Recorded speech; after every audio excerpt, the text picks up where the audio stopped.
Lindsey Graham gets on a plane, goes to Netanyahu, kind of like to lick his boots. And then Britain says, like, we might stop the arms, and then Swilla Braverman, a British MP, just goes and it's like, I stand with Yeah. What is this? What the whole idea of them bending the knee to Netanyahu, and you need to answer, are you a member of the Israeli government or the British or the American government?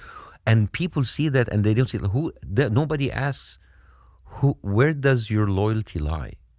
This is what me as like a new American, like I'm new to this. And then suddenly I see my representatives just basically kissing ass to the Israeli government, and it was like, God bless Israel, Israel, Israel, Israel. What is this? My representatives kissing ass to the Israeli government. That's not a headline. That's Bassem Youssef on fire. In the scorched earth takedown, he and Mehdi Hasan obliterate the media spin, the political theater, and the silence surrounding Gaza. If you're tired of the gaslighting, this is your antidote. Raw, relentless, unapologetically real. Don't forget to like and subscribe. Let's get right in. I think a lot of people talk about that first Piers interview, but afterwards I couldn't continue doing the same style, because dark humor and satire can just goes for a little bit, because after that you need to be armed Yes. with knowledge. Yes. And I didn't have that. Before that, I had the same average knowledge of an average Arab person about what's happening in Palestine, and that I cannot stand in a regular interview with people with knowledge. So I had to educate myself, and a huge part of my education was actually watching your interviews and or your debates, because I didn't know much about the conflict. I have to say, because yes, we know that there's injustice, there's the land stolen, but the stuff that the pro-Israeli side throws at you, if you're not prepared and you're not knowledgeable, you can easily fall into it. You can fall flat on your face in a debate because you don't know the information. So it's interesting you say that, because I've spent my life reading about this stuff. I've been passionate about this subject for a long time, and it's something that's interested me, and then professionally something I've covered as a journalist. You're saying you had to kind of educate yourself. Yeah. Give us a sense of how you did that, because I'm fascinated, because on Piers Morgan, that first interview, you use your dark humor, And the logic. and logic, and and satiric. Yeah, you said, what about the West Bank? I What remember about the West Bank? That was the great mic drop for Piers. But then he does another interview with you in LA, and it's a very long interview, and you are well prepared. And I watched that with my wife, thinking, wow, this guy knows his stuff, because you're quoting things a lot of people don't know.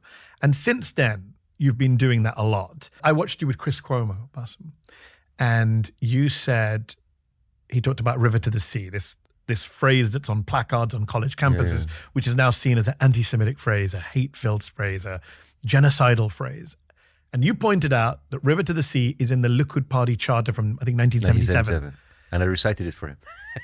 You recited it for him? Yeah. I watched that. So how did you recite it for him? So- what did you do? You memorized the Likud charter? Some people memorize the Quran. No, Bassem memorizes the Likud Party charter. I just Mashallah. I memorized the 5 lines that I need to know to appear as if I'm smart. So now I'm going to drill down. When did you memorize it? Night before? No. Minutes before the interview? No. So this goes, actually, there was a gap between the first Piers interview and there was exactly 2 weeks.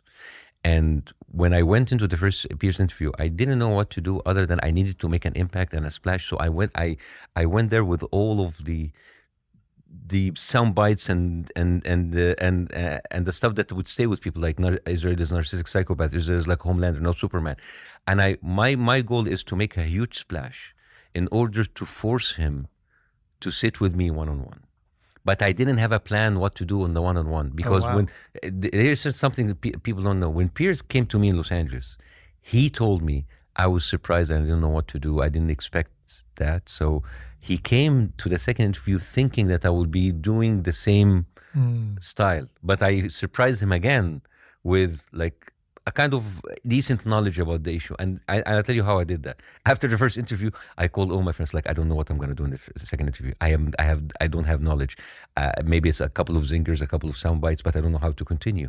You did a 2-week crash course. Yes, absolutely. So this is what happened. Friends and friends of friends of friends connected me with people. And then suddenly I worked with a team that comprised of about 12 people all around the world. In Washington, New York, Germany, inside the Knesset, in Israel, people have family in the West Bank, people have family in Gaza, people living in the West Bank. And I made like kind of like a network of historians and academics and people there, and even Knesset members. And I had people putting me on Zoom calls for hours, and I was just like writing, and I was just like asking about this. So I got and as you said, it was a crash course. So I want to come back and talk more detail about Gaza and what you've been up to. But when you're describing this to me, I do want to take a step back. You are a doctor by training. Yeah. You practiced, I think, for over a decade as a cardiothoracic surgeon in Egypt. Yes.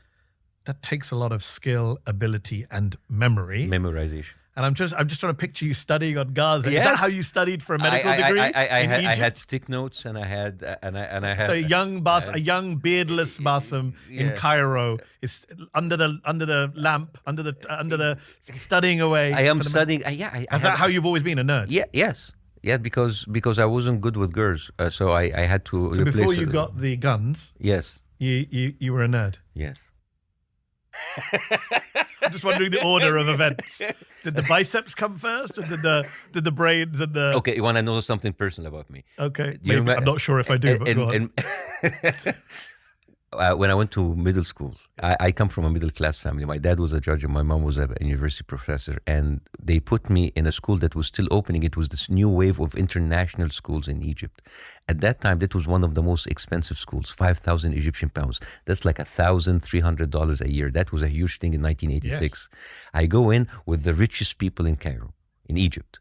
And I didn't come from money, so I wasn't one of the cool kids. So all I did was playing sports and being a nerd.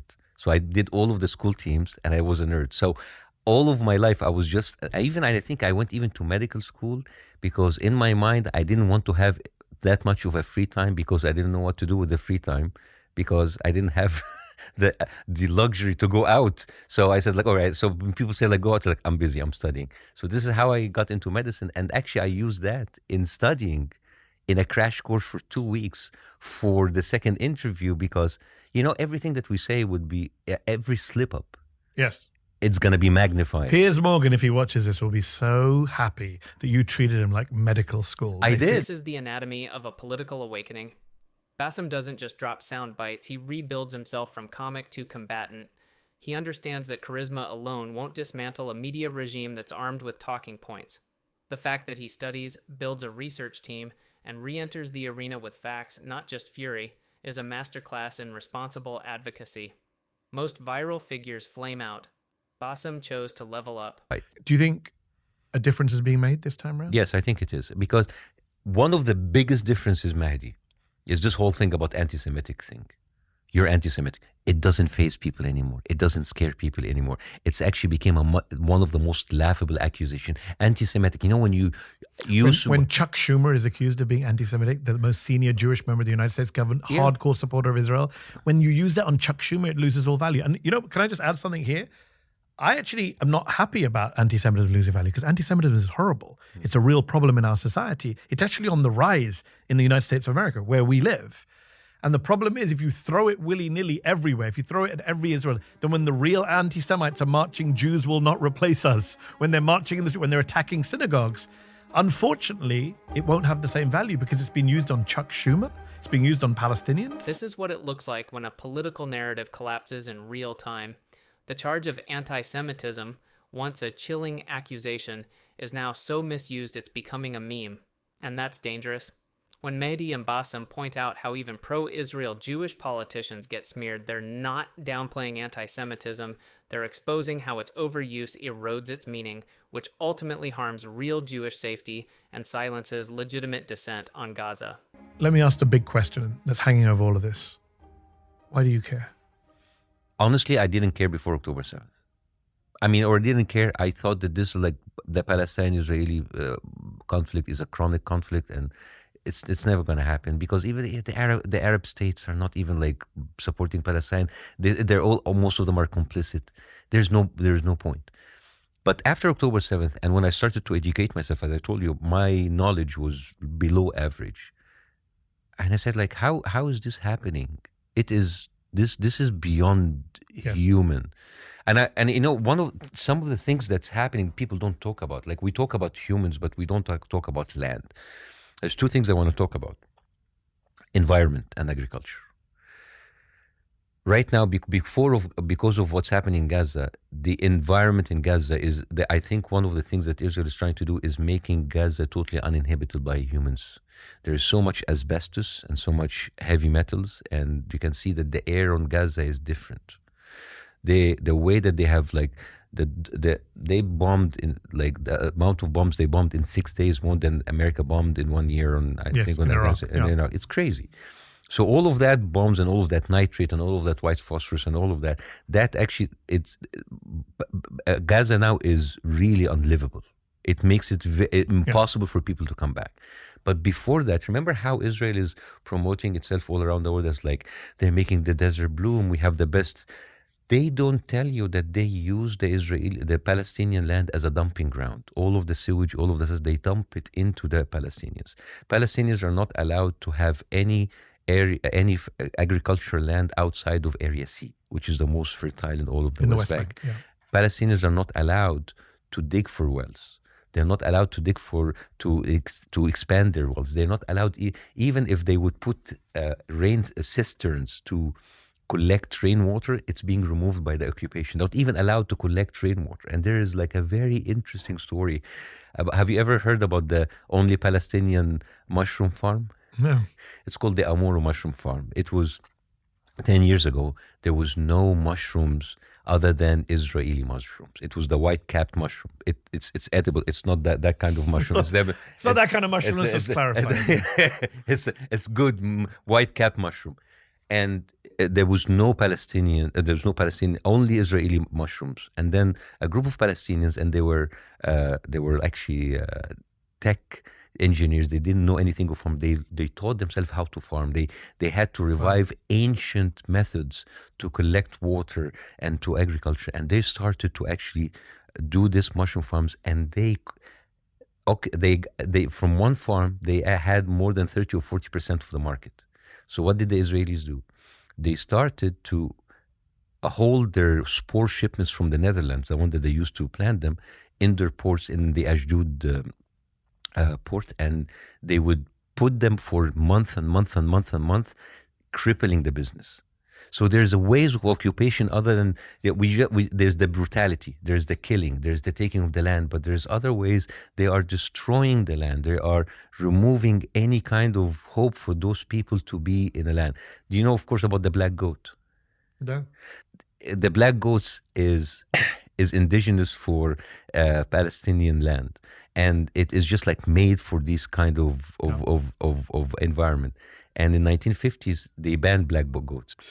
And then a few years ago, if you remember, there was like huge wildfires in Palestine because those white goats are not equipped to eat the dry leaves. So they started to, we can allow you to have black goat again.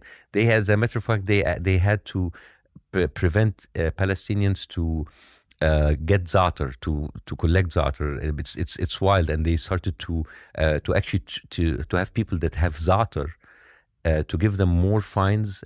So all of these little, not even microaggressions, these are macroaggressions. They are actually making Palestinians' life unlivable in this place. We don't talk about that because there's so much killing and so much atrocities. We even don't talk about what they do in the land. This is the most devastating, underreported layer of occupation: ecocide. Bombing infrastructure is one thing. Salting the earth, poisoning the air, banning rainwater collection, sabotaging Palestinian mushroom farms, that's long-term erasure. It's settler colonialism at the microbial level. Bassem doesn't just inform, he exposes a strategy of war that operates through bureaucrats and bulldozers as much as missiles. In the last few months, I get to know the influence of the Israeli lobbies and the pro-Israeli lobbies inside the United States, inside of Europe. And sometimes I feel that it is hopeless because no matter what we do, we find our speech being muted. We find our reach on social media being reduced, I'm sure that you have noticed. And I said, why we're doing this? But on the other hand, speech is everything that we have got left. I left Egypt because I couldn't speak my mind. And then I come to America where I'm promised, you can say anything you want. But then you have limitations, and then you're angry. It's like, no, I need to speak. This is so the only thing that I mean, if you're gonna kill me, at least I'm allowed to scream. So at least I need to kind of have some sort of a verbal a reaction to what is happening. So maybe speech is what is left for us. But I am maybe someone, because I'm being independent. I didn't work with an establishment. You've worked with an established media. When you had this offer to stay silent, you had this kind of you had like a very comfortable option, like sit down, maybe go here and there, just like stay on social media. But you, in yourself, inside of you, you knew that it is not going to be permanent, because at a certain point it takes one tweet, and then they can already like kick you out, and all of that, and that offer will not be even in on the table. So in your mind, when you were going through the process, should I stay? Should I start something on my own? Should I just like stay and continue speaking on social media? What was going on your mind when you were like thinking about it? If you're going to kill me, I'm allowed to scream. That isn't just a line, it's a worldview. This is the moment Bassem transformed speech into defiance. In a media environment that polices tone more than truth, this is what courage looks like. Refusing silence even when speech costs everything. For anyone watching from a safe distance, this is a gut check. What are you willing to risk to name injustice? I think people still want quality. They still want journalism of a high quality, high production value, facts and figures. Yes, people love the short clips and will share it, but going forward, people still have that desire for something substantive, credible, but not censored, not restricted, not playing some stupid game that everyone knows is a game. In the age of algorithms and advertiser-safe scripts, Mehdi is building a platform that tells the truth, not just what's allowed. This clip is a rallying cry for audiences tired of being gaslit. Gaza isn't just a tragedy, it's a media failure. And what Mehdi is doing here isn't just commentary, it's a jailbreak from the narrative prison that's suffocating dissent.